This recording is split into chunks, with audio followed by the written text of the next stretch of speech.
Mr. President. Hi, how are you? Hi. What would you like to know today? Could you start off by telling us the latest one with Russia and Ukraine? Are you expecting Zelensky to come visit you? We're having good, I don't know, he would like to come, but I think we should get a deal done first. We're having good talks. We started with Russia. We're having some talks with Russia. Ukraine is doing well. I think they're pretty happy about it. They'd like to see it end.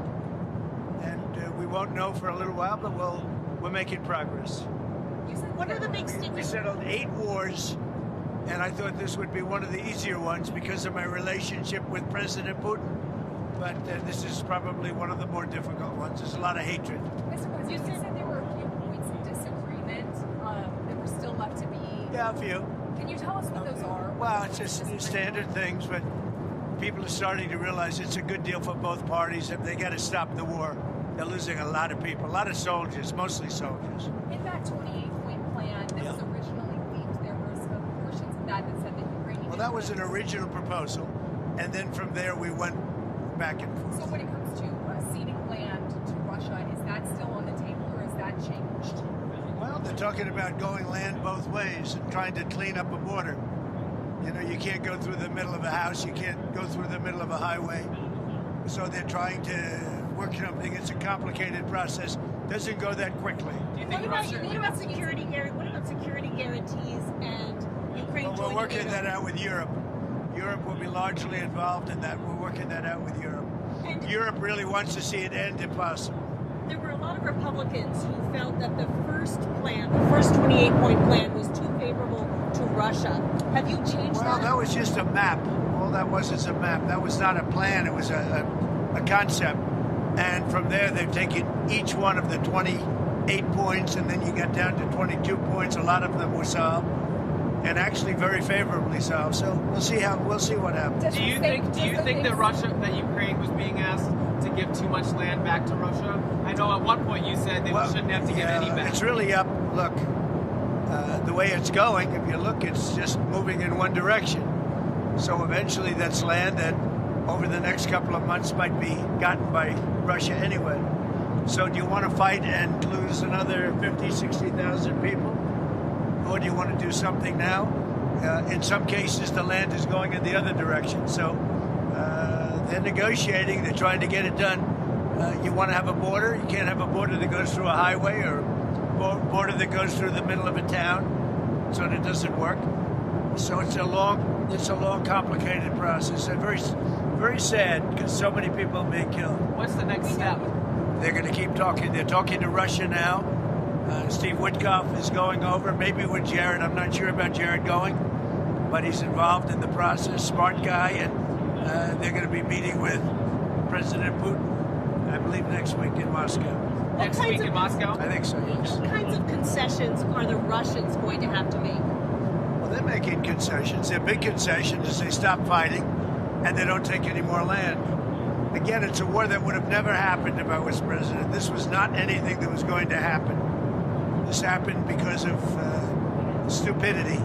It's too bad. Mr. President. So if Witkoff is going to Russia next week, does that mean that Thanksgiving deadline doesn't stand anymore for Ukraine to agree? We're going to see what happens. They set up a date, and the date is going to be sometime in the very near future. Do you have a new deadline for a deal to be reached? No, I don't have a deadline.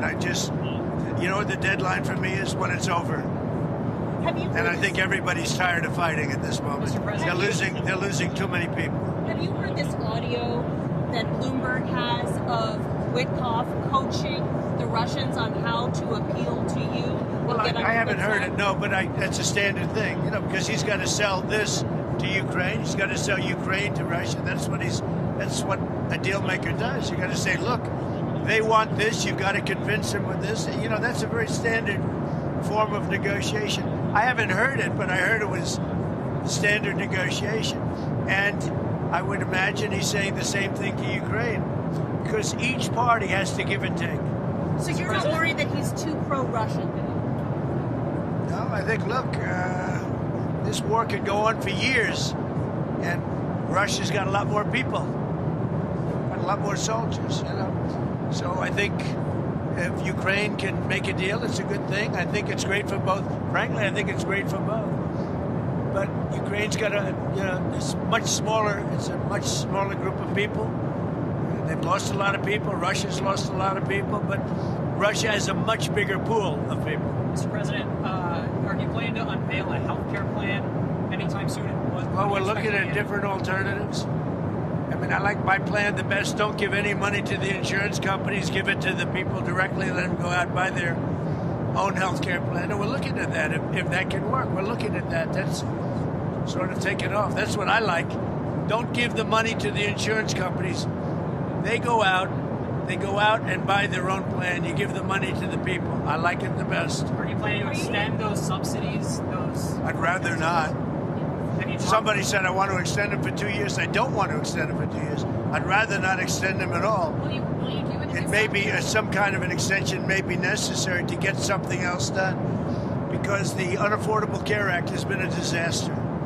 It's a disaster. And I said it was when it first got put in. Unfortunately, we lost a couple of Republican votes, and the Democrats voted for it. It's a Democrat plan. And the premiums are going up, and it's the Democrats' fault. But, they are negotiating with me. It's very interesting. They want to see something happen. Who are you talking to? I can't tell you who, but we have a lot of Democrats want this plan to happen. They would love to see the money go to the people, and the people go out and get their own health care. And there would be nothing like it. Are you planning to replace Kash Patel as No, he's doing a good job. This week, Kash Patel? No, he's doing a great job, I think. This week we saw those cases against James Comey and Letitia James tossed out. Do you still have faith in Lindsay Halligan? Oh, she's great. I think she's great. They got out on a technicality, and you'll see what happens from here on. But if you look at the actual charges, I think anybody that looks at it very fairly would say, boy, are they guilty. So let's see what happens over the next week. The court didn't say you couldn't bring the case, re-bring the case, or appeal the case. So they have a lot of options. They're going to call the shot. I'm not calling the shot. But Lindsay's a very talented lawyer, actually. Mr. President, on Venezuela, sir, are you planning to talk to Nicolas Maduro? I might talk to him. We'll see, but we're discussing that with the different staffs. We might talk about Venezuela. Interesting enough, if the U.S. this week did, of course, name him the leader of a foreign terrorist organization. So why do you want to talk to him? Say it again. Maduro, the U.S. Designated him the leader of this foreign terrorist organization. Why do you want to talk to him if he's the leader? If we can save lives, if we can do things the easy way, that's fine. And if we have to do it the hard way, that's fine too. Mr. President, What's do you the have any goal? reaction? If you carry Well, I'm not out- going to tell you what the goal is. You should probably know what the goal is, but they've caused a lot of problem, and they've sent millions of people into our country. They were probably the biggest abuser with Tren de Aragua and all the others that they sent in, the drug dealers, the drug lords, the people that they sent in, the jailbirds. They opened their jails and prisons and dumped them into the United States, and we're not happy about it. Do you have any reaction to Mayor Bowser announcing she's not running for re-election in D.C.? Well, I got along with her very well. I liked her. We worked together.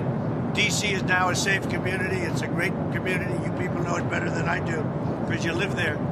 But D.C. is now safe. The restaurants are booming. The place is booming. We have no crime. And we did that all in a period of 3 or 4 weeks and then made it better and better and better. And now we're setting new records. I mean, literally, it's as safe as there is anywhere in the country now. And if you go back a year, it was a very unsafe place. Before I got here, D.C. was a very unsafe. And it's our capital. We have to make it safe. We're doing really well in Memphis, Tennessee, and we're doing well in other places. The one that is really troubling is what's happening in Chicago. The crime, it's a potentially great city again, but the governor has totally lost control. That's where you had the young lady burned. That's where you had a lot of killings over the last very short period of time. Killings. The governor has totally lost control of the state, and the mayor is grossly incompetent. How was your call with the Japanese Prime Minister? Great, it was great. I had a great talk. I have a very good relationship with her. I also had a very good talk with President Xi of China, and I think that part of the world is doing fine. Can you tell us about the content of your talks? Mostly trade. I spoke to President Xi about a lot of things, but trade. buying our farm products, and he said he agreed with me. I think he's gonna very much surprise you on the upside. I think he's gonna. I asked him, I'd like you to buy it a little faster. I'd like you to buy more, and he's more or less agreed to do that. I think we will be pleasantly surprised by the actions of President Xi. I have a good relationship, great relationship with him. I like him, he likes me. I'm going to be going there in April. I guess you'll all be going with me, but I'm going to be going to China in April. With Japan, likewise, I just came back from Japan, and we have a great relationship. The new Prime Minister, myself, she's very smart, she's very strong, and she's going to be a great leader. Thank you very much, everybody. Mr. President, what are you most thankful for in your first